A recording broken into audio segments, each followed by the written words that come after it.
kusoo dhawaada barnaamijkeena warwareyn dabashira qiimaha badan. Barnaamijkeena warwareyn maanta waxaad ku maqli doontaan weeraradii ugu dambeeyey Donald Trump uu kusoo qaaday Soomaalida. Waxyaalaha aynu horey u filaynay ee wada dhacay dhammaantoodna horey aan uga wada sheekaysanay dadka barnaamijka warwareyn ku xiran oo maanta markhaati kac aad ka tihiin. Waxyaalaha inaan idinku iri Trump iyo hadallada kasoo dhacaya iyo dagaalka Trump iyo Ilhaan Cumar inuusan ku ekaa doonin Ilhaan Cumar uu noqon doono dagaal khusee doona communityga Soomaalidana taaba doona. waxaad kaloo dabashana qiimaha badan ku maqli doontaan wararka ugu dambeeya ee Donald Trump ee dhinaca marka ay noqoto habdhaqankiisa kale ee dalka Mareykanka iyo Trump kaliya Soomaalida ayuu hadeerta ku taagan yahay oo waa arrin weerarkadan uu ku hayaa ay Soomaalida gaar u tahay mise waa arrimo kale oo waaweyn ayuu ugu gogol xaaranaya. Qodobadaas iyo kuwo kale aad maqli doontaan. waxaad kaloo maqli doontaan dabashana qiimaha badan waddan ka mid ah kuwa caalamka islaamka oo markii ugu horeysay durbaba la doonayo in lagu daro ciidamada la dhisayo ee loo yaqaano ciidanka dhismaha dabcan ballaaran ee gaashaanbuurta NATO lagaga maarmi doono. waase sababta waddankan mar walba qolo kasta oo ciidan dhisanaysa ay u dabacsan tahay inay iyadu ku darsato maxaase ku gaara waddankaasi. taana waad ogaan doontaan. waxayna muujinaysaa nin waddanku marka uu isagu macnaa isku yeelo cid walba ay doonayso inuu xaggiisa qofka macnaha leh waxaa la yidhahdaa qof walba inuu sheegto jeceli biniaadankuna waa saas. qof iskuulka ku wanaagsan xitaa hadduu jiro taana waxaa idinka ayaa faahfaahin. qodobadaasi kuwo kale weeyaan ku bilaabo dabashana qiimaha leh wararka aan soo kokobaya maanta dee baydnimo dabashana qiimaha leh. xaqiiqatan waxaan idinka rajeynayaa maanta shalay tacsi ayaa igu dhacday. waxaan idinka codsanayaa igu soo ducsan abtigay baa geeriyooday allahu naxariisto. abtigay cabdillahi cali baa loodhan jiray marka nin aad iyo aad iyo aad saaxiibu salaad u ahaa oo weligii yaalih ahlu masaajid ahaa ayuu ahaa. marka waxaan ka codsanayaa inaad iigu soo ducaysaan walaalayaasheena qiimaha iyo qaayaha badan qoyo qof kasta xilligan oo kale waxaa la yidhahdaa maogtahay waa xilliga maarata waxa ugu badan laysku qaban karaa waa ducada. idinkana ilaahay meel aad joogtaan barakooyinkiisa iyo nabadgelyooyinkiisa iyo barwaaqeyda eebe hayda maashayso dadka Soomaaliyeedna eebe ha soo hadeeyey ay inaga dhibaataysan kuwa inaga leexsan madaxdana ilaahay inoo soo hadeeyo madax fiicanna ilaahayna siiyo kuwa hadeerta joogana ilaahay maadaama ay hadda iyagu madax yihiin waa loo duceeyaa bal aynu ducadaasna ku wadana ku kiisaynaa iyana ishabaarin. marka intaas ayeen dabashada qiimaha taana tacsiyaasna waa jirtaa. marka iyadoo qof walba uu dhimanaya haddana mowtal qafle ayuu haa taas xanuun lahayd. markaa ku bilaabo dabashana qiimaha leh aad iyo aad baad u mahadsantihiin faafinta barnaamijka iyo sida nagala qayb qaadataan aad iyo aad iyo aad iyo aad baan idinka abaal hayaa idinkana duca hayaa oo runtii xaqiiqatan bah isku xidhan baynu nahnay oo runtii asxaab ah wada hadir wada saaxiibaan noqonay dadka barnaamijyadeeda oo dhan ku xiran dadka aan dadka ugu jeclahay weeye. ilaahayna subxaana watacaala aakhira iyo adduunka hayda jeclaado hana inaga raali noqdo kolley bini aadan baynu nahnay dambiyaa iska dhacaya intaa waynu khaldamanaa intaas waxyaala aydan wada jeclayn dadkuna khasam ah boqolkiiba boqol qofku in wax walba kugu raacsanya laakiin dee mabaadi'da guud haddaynu mar isku raacsannahay ilaahay wax lagu mahadiyo waa dabashana qiimaha badan. madaxweynaha Mareykanka Trump horta hal mid laguma kala baydhsanaa inuu cunsuri yahay mar weligeyna taa anugu waa idii sheegi jiri laakiinse cunsuriyadiisa marmarsiyo ayaa musta loo galay. laba arrimood ayuu marmarsiyo Soomaalida ugu xiran. midna waxa weeye shilkii dhacay ee ahaa arrintii lacagaha dadka lacagihii caruuraha loo jiray dee feeding our future oo dee dad Soomaaliyeed ay ku lug yeesheen. arrina waa arrintii Ilhaan oo iyada ay dheega isku saareen. arrintana arrimo siyaasadeed ayuu ku duldhisaa oo bointiyo siyaasadeed ayuu ku duldhisaa dadkiisana wuu ku midaystaa. inta badanna markuu arko dadkii caddaanka ahaa oo dhexdoodii division ayuu ku yimaado wuxuu isku dayaa inuu tuso khatar kale oo ka weyn ayaga dhexdooda oo kasoo jijiile. dhaqamada noocaas oo kale ah way sameeyaan dadka hogaamiyaasha loo yaqaano popularisation ama dadka popularka ah yani dadka oo macnaha way sameeyaan laakiinse isagu muxuu kaga duwan yahay dadka madaxda waxay sameeyaan caalamku cadowga dabadda ayay tusaan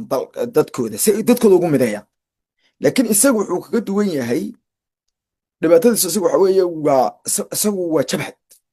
isagu waa dhaqankiisa uu ka duwan yahay taas dadka gudaha jooga ayuu kala qaybiyaa. taasna waxay meesha ka saaraysaa marka inuu noqon doono nin mid ka mid a dadka wax qora ee Mareykanka oo runtii qof koox waxaa soo baxday la yidhaahdo jamhuuriyiinta kasoo horjeeda Trump urur ah baa lagu dhawaaqay moogtay marka warbaahintooda meesha la yidhahdo x-ka ayay warqad aad u qurux badan oo runtii aan ka helay bay kusoo qoreen waxay kusoo qoreen oo waxay yidhaahdeen Thanksgiving-kii ciidan Thanksgiving oo macnaheedu ay tahay waa xilligay Maraykanku isbooqdaan maalinta khamiista bilaabatay oo dee waa xilliga la isbooqdo shimbir bay qashaan dadka wax la siisiyaa sadaqay la baxaan waa xilligay waddanka qabsadeen waan idinka sheegay waan hore idinka sheekeeyey ba wuxuu ku leeyahay Thanksgiving-kani ma ahayn ayuu yidhi haba yaraatee wuxuu ka dhigtay wuu bahashii shimbirtii digirin baa la yidhahdaa Turkiga Soomaalidu ka dhigtay Trump ilaa iyo maalinta Thanksgiving ku bilowday Trump wuxuu si joogto ah u weerarayaa Soomaalida ayaa dheh marka aad iyo aad ayaa marka waxaa dhigi kara worst Thanksgiving for Somali community in Minnesota anaaba taa dhahaya moogta Soomaalida waa Thanksgiving wuxuu maayo Soomaalida Minnesota iyo si guud Soomaalida meel ay joogaan haddaba Trump hadallada ugu badnaa ee la yaab kale waxaa ka mid ah nin wariyaaba wuxuu ku yidhi arrin la yaab lagu weydiiyey su-aal shaan wuxuu ku yidhi mudane Trump waxaan ku weydiinayaa ninka Afghanistaaniga ah ee labada qof ku toogtay Washington iyo Soomaalida maxaa iska galay ilan fiiri qofka moogtay dadka moogtay wariyaasha Maraykanku moogtay in ay way yaqaan laakiin mid lagama yaabo mid way yaqaanaana waa wadam way u shaqeeyaan dawlado shisheeye iyo ururada nimankan iyo dad waa dad la leeyahay marka laga hadlayo xagga mushaharkooda iyo baalkooda leeyahay laakiinse shaqada ay ka shaqeynayaan way yaqaanaan qofku shaqadiisa wuu yaqaanaa inuu way bareerayaan waxaanay cadaalad darradan ay samaynayaan iyo biasnimada waxaan waa establish waa wax mar hore ayaga ka horreeyey wuxuu wax ka qaban kara ma hay'adda institutionka horta eg fiiri hadda warbaahinta warfadhi media mabaadii bay leedahay mabaadi'da waxaa ka mid ah in caalamka islaamka aan u janjeerno inaan dulmiga ka soo horjeedno inaan dowladaha musuqmaasuqa ka soo horjeedno in dadka jaajsusiinta aynu ka soo horjeedno iyo basaasiinta shisheeyaha dibadda ama caalam islaam ha noqoto ama waddanka ha noqotay waa mabaadi'da inay ka mid tahay idinku waa taqaaniin anugu idiin tiri maayo maanta waayo waad ka fahantaan marka ka daawataan sidaa daraaddeed qofka shaqaalaha ka ah dee moogtii mar walba waa inuu taa ilaaliya mabaadi'da ay ku taagantahay warbaahinta waa inuu ilaaliya taa wadaniyadda u janjeedho dhinaca conservative inay u janjeedho waxa waa inuu ilaaliya marka macnaheedu waxa weeye marka wariyaasha iyagoo taa ilaalinaya haddana sabtays ood garanaysaa inuu qofkan aqoonta shaqadan leeyahay itkiiskan uu ilaalinaya wuxuu ku yidhi labadan arrimo Soomaalidan afar iyo ka saacad caaysi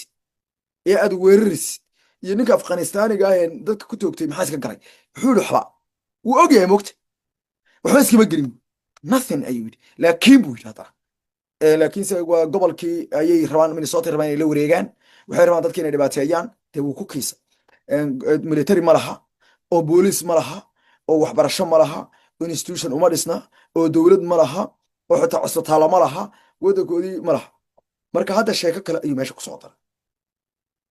waana ta aan rabo warkeenna maanta inay noqoto nuxurkiisa koobaad inay noqoto wuxuu yidhi lacagaha Soomaalidu ay shaqaystaan intooda badan waxay u diraan waddankii ayuu diraan wuxuu ka wadaana arrintu ka wadaana waxa weeye waa lacagtan qoysaska lagu caawiyo ee dadkani dee moogtay qoysaskoodii iyo ehelkoodii iyo bugtadoodii iyo qaraabadoodii oo dhan baa dee baqan sidaa darteed wuxuu ku leeyahay lacagta ma geliyaan gudaha waddanka ee waxay geliyaan dibadda ayay geliyaan oo lacagtii way diraan fiiri markaa horta waxaa xaqiiqa oo boqolkiiba boqola Trump waa loo warxmatushiilay Trump because waa hanfade ma awoodi karaba maba lahaba sal uu wax ku baaro oo intuu fadhiiso investigation ku sameeyo kolay report Soomaalida ka dhana la siiyey taas waa cadda marka hadda maxaa loo baahayay wixii loo baahnaa horta aniga hore uga hadlay xaqiiqatan loo baahayay laakiinse Trump weerarada kale oo Soomaalida ku qaaday waxaa ka mid wuxuu yidhi waa ma aha xirfad ma laha dadka yimaada xirfad ma laha hadda wuxuusan ogeyn Soomaalidii inay jiilkii labaad ay jiraan lamana oran karo Soomaalidu xirfad ma laha Soomaalida dad badan xirfad leh baa ku jira qof kasta oo yiraahdo Soomaalidu xirfad ma laha way khaldan yihiin Soomaalidu waa dadka soo galootiga ee ugu badnaa macallimiinta noqdo especially dadkii 1991kii iyo 92kii soo galay sababtoo ah waddankeennii ay ka yimaadeen 1991kii iyo 92kii iyo 93kii iyo 4kii iyo 6kii iyo 1996 iyo 1998 dadkeennii yimid dadka xilligaa yimid dadkeenna ahaa dad waxay ahaayeen dowlad wax ku soo bartay macallimiinta ugu badan xisaabta Soomaaliya ayay ka noqdeen iskuuliisa ka shaqeyn ma jiraan hadda fahmaysaa markii dambana Soomaalidu xirfadaha kala duwan ama ha noqoto cusbitaalada ama health professionalska sida neersyada sida maxay tahay dad way bartay weliba anu gabdhaheenna I'm very proud of them gabdhaheenna aad iyo aad baan ugu faanaa gabdhaheennu aad bay wax u barteen aad bay wax u barteen aad bayna u shaqeeyeen ma aragtay isheg katana wax soo dhan inuu xaqiro ayuu doonaya laakiin meesha u socda waa maxay wuxuu ku leeyahay most of them sanadkii $30,000 bay sameeyaan $30,000 ay sameeyaanna wuxuu ku leeyahay ayaga iyo caruurtoodu kuma fila sidaa daraaddeed wuxuu ku leeyahay dowladda ayaa waxay ka qaataan 50,000 oo kale meelay ka qaat dowladda maraykanka meelay cash flow ku bixisarto oo weli ma arag mana maqal mana maqal kole anigu laga yaabaa inay tahay dee aqoon darro anu arrintan ka leeyahay laakiin malaha wuxuu ka wadaa dabcan dee subsidiga waxaa ka mid ah tusaalahaan dadka qaarkood inay guryo ku jiraan laga bixiyo kirooyinka laga caawiyo ama guryahan dowladda section 8 loo yaqaano ama wuxuu ka wadaa in dadka qaarkood cuntooyinka laga taageero taas waa sax way jirtaa ama caruurta daycareeka laga taageero laakiinse soomaalida maa loo sameeyey taa waxyaalaha cadaalad darrada weeye ta moogta uu sameynayo iyo gefka iyo beegsiga uu sameynayo ka mid tahay waa system waddanku leeyahay systemka waddanku uu leeyahayna yaa ugu badan oo qaata dadka caddaanka qaata marba dadka ugu badan baa qaata qofka soomaaliga qaata de waa qof u qalma oo dowladdu cashuurta ku soo celiso isagu marka wuxuu ku leeyahay 30,000 bay qaadanayaan 30,000 Soomaaliya u dirayaan sanadkaba 50,000 oo dheeraad dowladda ay ka qaadanayaan ku leeyahay tan kale wuxuu ku leeyahay oo uu leeyahay Soomaalida maxaa loo soo qaadaa dadka buka medical cases ku sheegaya dadka mentalka dadka xanuunsanaya taana ma fahansana runtiina arrin waxa idin sheegayaa maanta Maraykanku adduunka uu kaga duwan yahay oo ay yaqaanaan wuxuu fahansanayn ninka leeyahay James Comey ayaa hadlay James Comey waa nin dhowr jeer idinka sheekeeyay intii aan aqoon hataa idin soo koobo waa agaasimiye hay'adda FBI da dalka Mareykanka ee xilligii Trump iyo Obama xilligii waxa Bush baa ninka magacaabay Obama markuu wadanka ugu yimid isagoo FBI da haysta waxa ka muuqaadin xilka waayo madaxdii hore Mareykanku madax shootay haayeen dhaqanka Mareykanka ugu qaado waxa la Mareykanku meesha uu ka sii baxay madaxda ka xumaatay wadan markuu adeertinu sii burburayo madax laaba ku dhacdo marka yani waxyaalo la iska day jiray baa iska jiray oo maartay hay'ad agaasimaha iyo FBI agaasimayaasha iyo taliyaasha ciidanka iyo yani waxa dawladuhu inta badan madaxweynuhu markuu yimaado gole wasiiro uu magacaaba teamkiis uu magacaaba inta badan laakiin shaqooyinka agaasimayaasha maaragtay ii sheegeen inspectorskan marka loo yaqaano taliyaasha ciidanka waxa lagu mashquuli jiray يعني واي waxaas waa shaqooyin continuity u baahan waa shaqooyin u baahan qofkii yaqaanay inuu iska sii wado muddo dheer u baahan inuu joogo hadii kale waxaan ugu dhacaysaa maanta kan bedel kan kale hadana soo bedel hadana mid kale bedel hadana mid kale bedel shaqooyinka waliba wadan establish ah ogow wadankan ka hadlana ninkaasi marka waa ninkii baaray weeye kiiskii ruushka inuu farageliyay dalka Mareykanka halkaas isaga iskala qaaday watuu xilka ka qaaday muddaxileedkiisii hore xilka ka qaaday hadeerna markuu soo noqday uu dacway ninkii baa shalay hadlay maxkamad baa fasaxday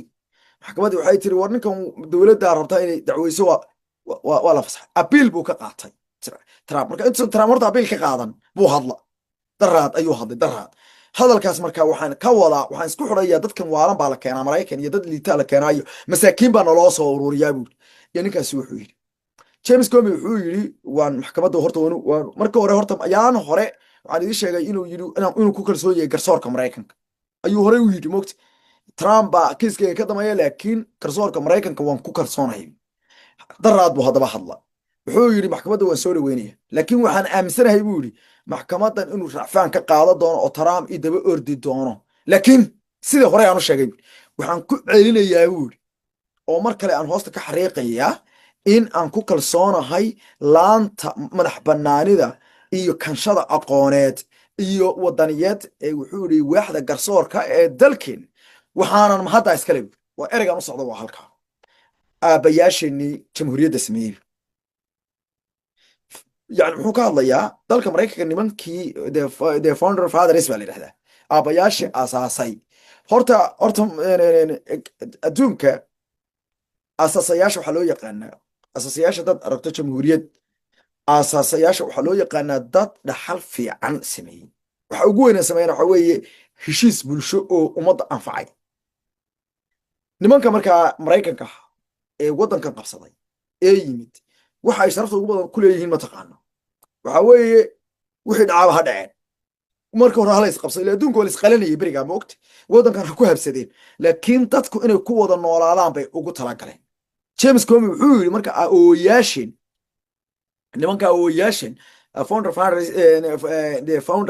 fatheriski wuxuu ka hadlayaa thomas jefferson wuxuu ka hadlayaa maaragtay raggii washington george washington raggii mason ninkii loo jiray james mason wuxuu ka hadlayaa raggii yani dalka maraykanka dee amaamuday john hamilton raggii noocaas oo kale buu ka hadlaya yani wuxuu yiri raggaasa waxay sameeyeen buu yiri strong independent judiciary in ay awood buuxo oo madax banaan inay siiyaan garsoorka so okay halkaas markaa yani ugaga bahlaya macnaha marka awooyaasha wax aan kuu sameeyaan inaad u mahad celiso oo u ducaysana waa sax arrinta markaa isagu halka uga duceynaya waa halka arrinta markaa meeshan u socda waa halkan raggaas ayaa dastuurka maraykanka waxa ku jirta qaybo badan oo ka mid ah human rights ragga nimankii waddankan qabsaday maraykanka nimo wadaadaabay ahaayeen oo kristaan qaabka xataa ay diimaha waxa ku qoreen xataa diinta islaamka waxbay ka qoreen dastuurka maraykanka markay qaadanayeen islaamka waxbay ka qaateen hal nin oo maraykana oo raggii the founder fatherska oo diinta islaamka caayay kuma jira nin walbana waxbuu ka qoray diinta islaamka nin walbana wuxuu yidhi diinta islaamka waxa weeye iyo hogaamiyahoodii nabi maxamed bishay alayhi salaam waxay ahaayeen rag sababta saa u lahaayeen mataqaanaa macnaheedu ma aha inay islaamka jeclaayeen macnaheedu waxaa weeye niman diinta yaqaanay ay ahayn kitaabka bibleka ay yaqaanay waana laga yaabaa biblku beriga inuu kasii fiicnaa kan maanta moogtay biblku asaliyan waa maxay waa shay kor ka yimid oo waa kitaab samaawiya innaga lixdeena imaan buu ku jiraa inaynu maarata aqoonsanno lixdeena imaamka ku jira macnaheedu marka waxa weeye qofka diinta maarata ii sheegeene samaawiga ah haysta diinta kana uu xushmay inaga diinta islaamka marka cumar uu qabsaday magaalada jerusalem quds markay muslimiintu markay qabsadeen cumar kaniisadii miyuu baabiyey qaybta yuhuudda iyo qaybta warqadii uu qoray bay laha dirto masaajka alaqsa ku dhegan oo uu leeyahy qoloba hal xushmay nabiga calayhi salaam madiina waa tii lagula noolaa marka tolerance baa la yidhahdaa raggaas marka waxaa ku jirtay qayb la yidhaha charity waddankan in yani lagu soo dhoweeyo dadka waddanka in lagu soo dhoweeyo dadka liita dadka masaakiinta ah si waddankan uu u noqdo bay yidhahdeen waddan barakoobe si u noqdo waa in dadka shilicsan la soo qaadaa waa in dadka wax la siiyaa waa in dembiyadii la galay layska dhaqaa waa in sadaqa badan la bixiy saas ayagu aaminsan ay ku tageen tanaa marka wuxuu leeyahay dadka soomaalida ah ee medical kiiska lagu soo qaaday iyo dadka waalan buu ku leey maxaa noo keenay marka fiiri contextka dhan wuxuusan fahansanayn in dalka maraykanka saa loogu talagalay founder fatherska la sheegayo ayaa ka shaqeeyay horta arrinta dhidibada u taagay jamhuuriyiintii baa waxay leeyihiin war adiga war thanksgivingkan waxaa loogu talagalay dadka maraykanka inay iscafiyaan inay isku soo dhowaadaan in cunto la wada cuno war nimankii soomaalida saasay qoreen soomaalida cadaabaha jirsisay bay yidhahdeen toddobaadka waxaad ku qaadatay fasixisi wuxuu ku qaatay inuu soomaalida caano haddaba arrintani anu horay baan uga hadlay inay soo socota weyna ogeyn eedan inagu qayb weynu leena marka cadaaladda laga hadlo laakiinse hadda waxaan samayn karnaa in dadkan siyaasiyiinta anagu qaybtan leena waa maxay inagu qaybtan leena waxa weeye qofka siyaasiga ah inaga inoo soo baxay waddankan waxyaalaha 100 jeer baan idiin sheegay siyaasadda laga qaban karo waa art of possible waa maxaa suuragal ahaa cilaaqaadka soomaalida iyo maraykanka kale in la hagaajiyo dowladda soomaaliya in lagu caawiyo in ay albaabada u soo gasho oo ay runtii albaabada soo gasho maraykanka wax la qabsan lahayd laakiinse aniga waxaan aaminsanahay in taasi inaguma dhicin haddeertana waa la siixi karaa tan kale waxa weeye waddanka maraykanka si maarata nadiifa loogu waxeeya soomaalida badankoodana waxay ka shaqaystaan